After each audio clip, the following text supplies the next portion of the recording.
Jay, good afternoon. Good afternoon, Mark. Jay Kramer, Vice Mayor of Vero Beach. Thank you for joining us again. Sure.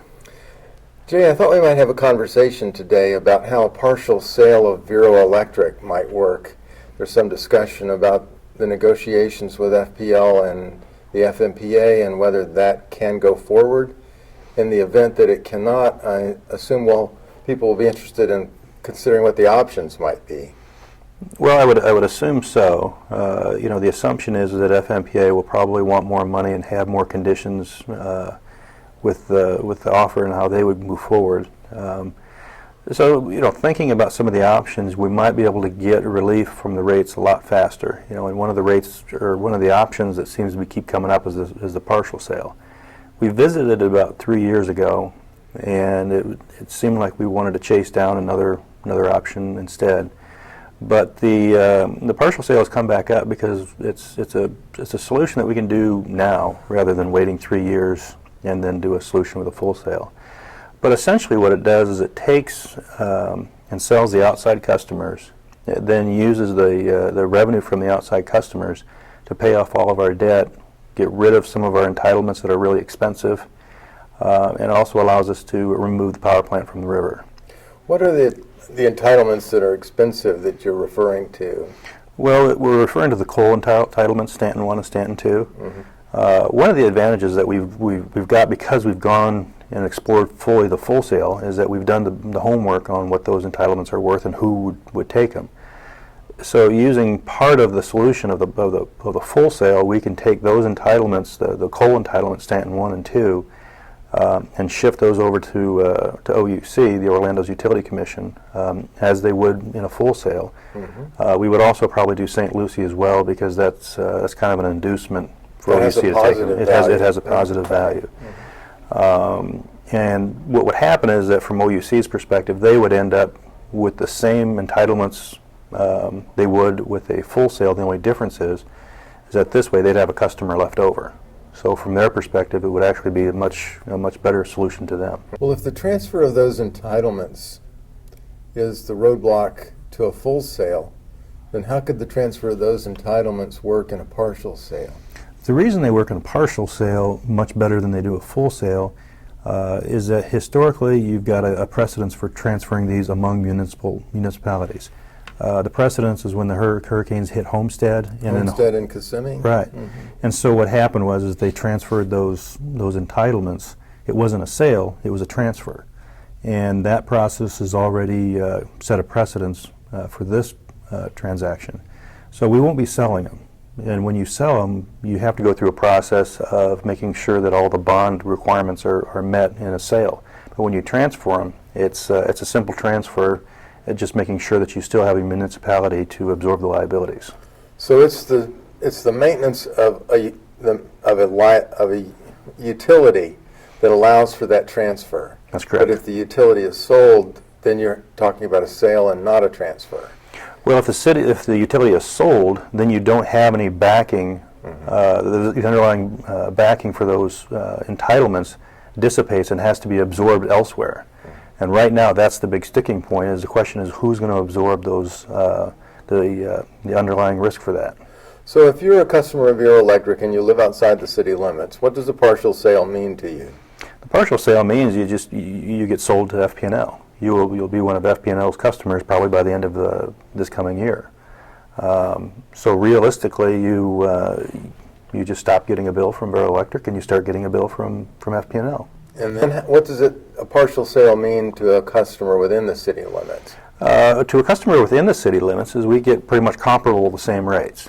Keep in mind that because we sell the outside, the revenue that we get from the outside customers as well as the return of the reserves, because now we don't have to hold back, I believe it's like $30 million. We don't have to hold back $30 million anymore. We get to free up about $18 million. So that adds on top. So what happens is those proceeds pay off all of the debt. So we have a utility then that is completely debt-free. That gives us about a $6.5 million savings that we can put into the rates. Additionally, we don't need the power plant anymore. There's another $5 million that we don't need that we can put into the rates for savings. Yeah, explain how it is that the city would no longer need the power plant, well, if you will. Yeah, the power plant, I think if the city was aggressive with wanting to get the rates down I think you could probably keep the power plant and make an argument to use it. However, I don't think, the public is wanting to see that happen. But right now, the power plant is needed for line stability, and that is, when you have the cold evenings and everybody uses their heat, or a really hot summer and everybody uses their air conditioning, the voltages on the line start to draw down because everybody's using so much power. The power plant is there, and it gets fired up to kind of bring the power levels back up so that you don't end up with brownouts.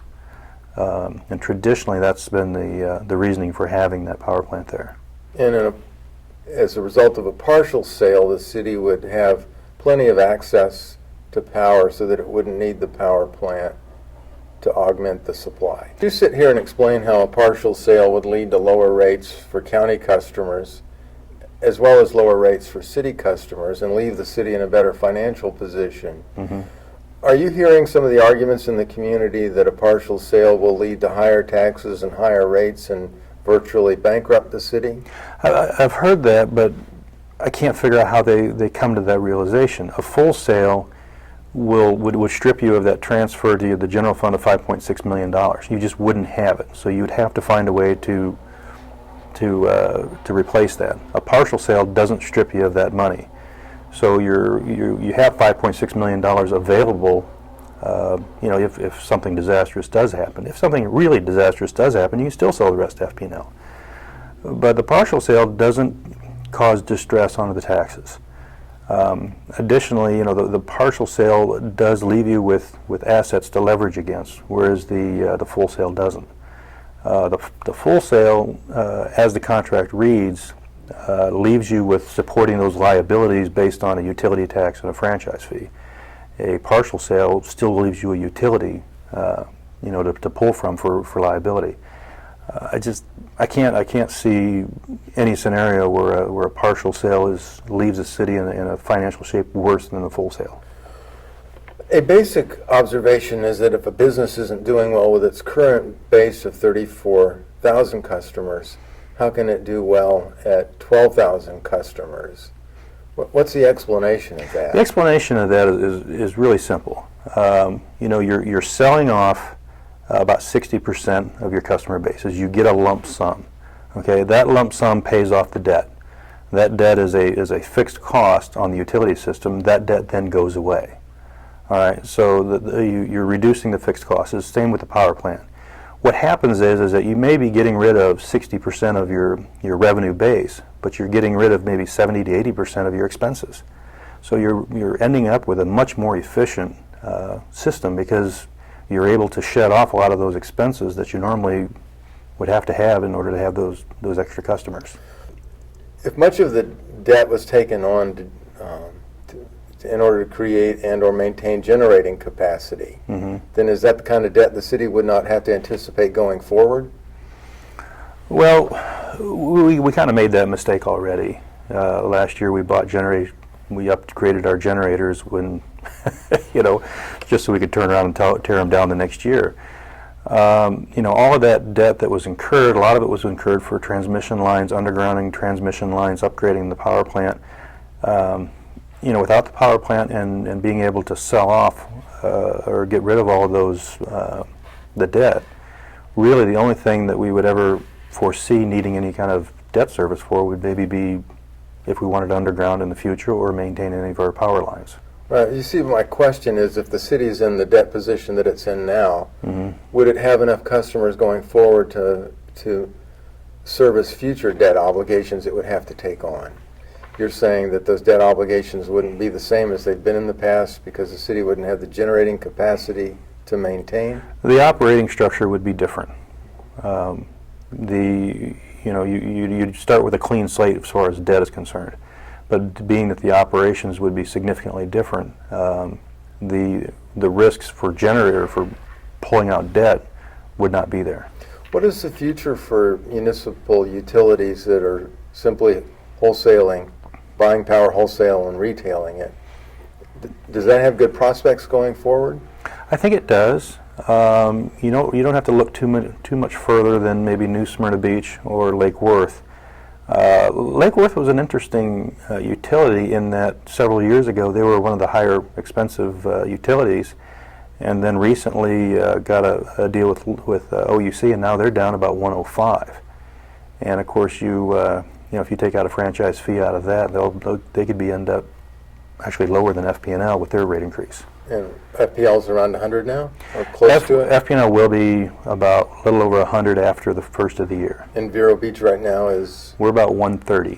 130, and Lake Worth is at 105. Lake Worth is 105. And several years ago, it was the other way around. We were down about 109, 113, and Lake Worth was in the high 120s. Right. And Vero Beach's rate now is because of its contractual obligations for wholesale power at higher rates than Lake Worth is paying? Well, there's a number of issues. I mean, we haven't managed our system for, a good 3 or 4 years. We've got transactional attorneys that we pay for. We have consultants that we pay for, lawyers that we pay for. We have generators that we have paid for that we're never going to use. We've put a lot of expenses in there to try to sell ourselves to FP&L and try to upgrade our equipment. But also the cost of power has gone up.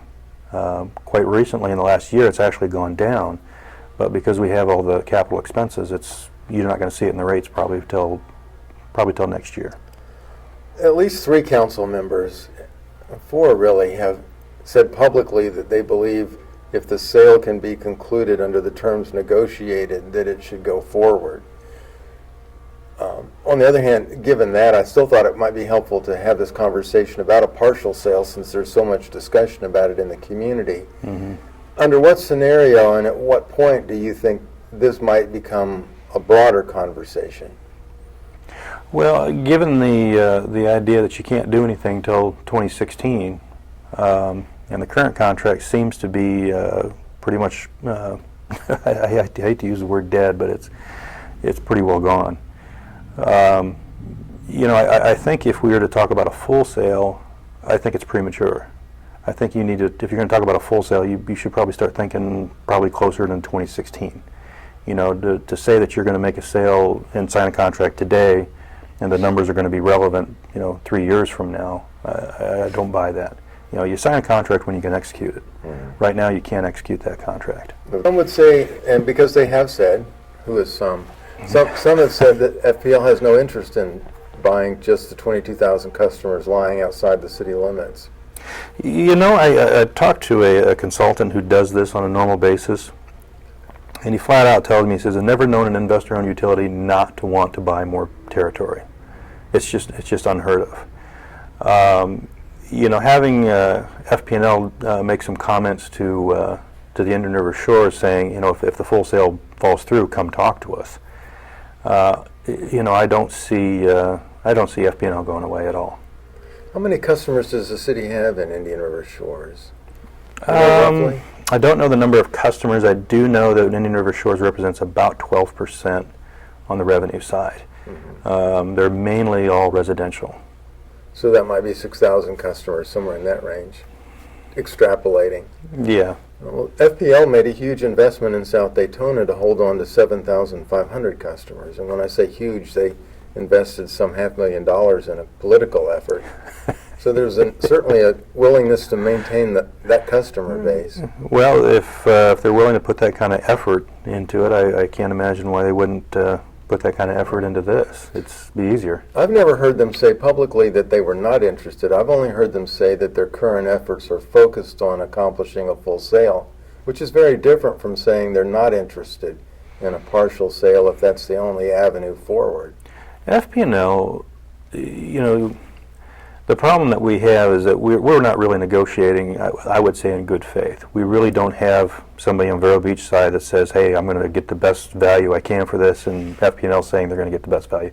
FP&L is saying they're trying to get the best value for their dollar. Mm-hmm. There is no ifs, ands, or buts about it. That's why they're playing their cards close to their chest, and they're saying, we'd like a full sale. That is financially their very best option. So they're at this perspective that they can negotiate from that point of view. We're kind of hamstring. We're government. Everything has to be in the sunshine. Everything has to be open, and we can easily be taken advantage of because we don't necessarily negotiate to get us the best deal that we possibly can. Mm-hmm. So if the best deal is a partial sale, the politics can become manipulated to say a full sale is the best deal. And quite frankly, nobody's really checking up on the numbers. They're really not. You gave this presentation to the, not this presentation, but a presentation to the Utility Commission, Mm-hmm. and couldn't get their attention, as I recall. What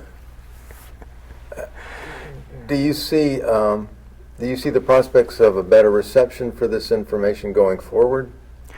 You know, I think so. I think the timetable is a very relevant factor. Do you want to wait 3 years, another $60 million thrown down the drain, or do you want to do something now? I think that's a very relevant thing. I think once people really started to understand that FMPA was pretty serious about defending their contracts, I think people are a little more open-minded now.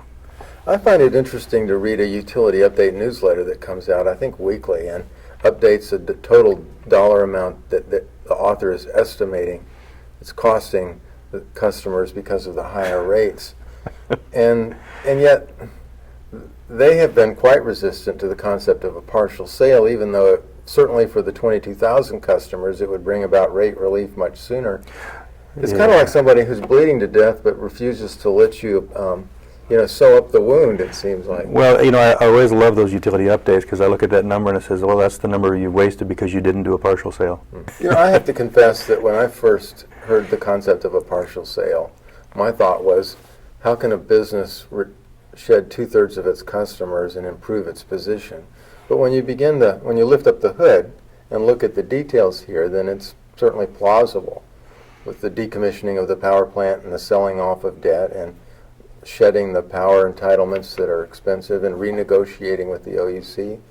Those are all factors that you wouldn't necessarily know about if you simply looked at the size of the customer base. Right. Mm-hmm. Right. It's you're right. You have to get under the hood and you have to look at it. You have to get all of the variables, rearrange them, and then find out that what you're really doing is you're monetizing the outside customers and then using that money to optimize the inside system.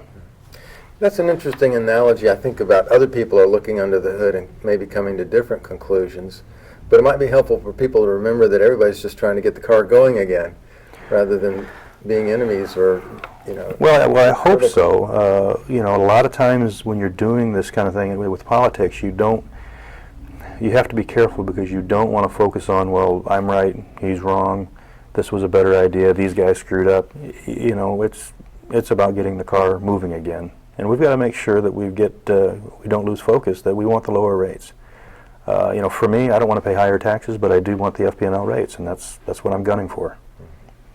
Well, Jay, I appreciate you laying it out for us today. I hope people find it helpful and interesting to hear about it. Well, I hope so too. Okay, thank you. Thank you.